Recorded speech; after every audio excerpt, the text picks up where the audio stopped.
Hello friends, hope everything is fine with you guys.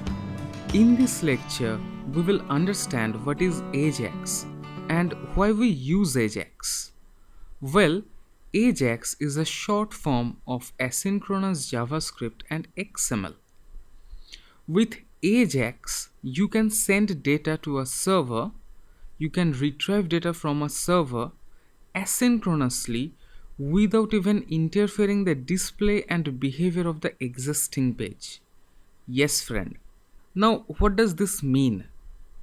Actually, before the arrival of this wonderful Ajax technique, every time for retrieving data from server or for sending data to the server, the page was getting refreshed every time, which kind of looks annoying. Thanks to Ajax, which makes our life lot easier. Ajax is a combination of HTML, CSS, Ajax technique itself, and also a server side file. It can be a simple document file like a simple txt file. It can be a server scripting language file, say a PHP file or an ASP file. I mean, a file which exists inside only the server.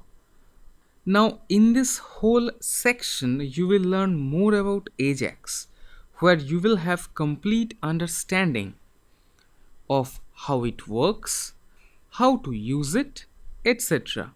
We will explore everything step by step. Yes, friend. And it has a wonderful thing.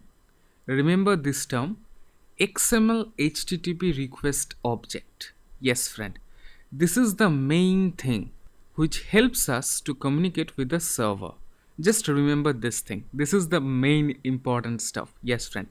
Well, so here I'm concluding this lecture. In our next lecture, we will explore some examples of Ajax which will help you to understand Ajax a little bit better.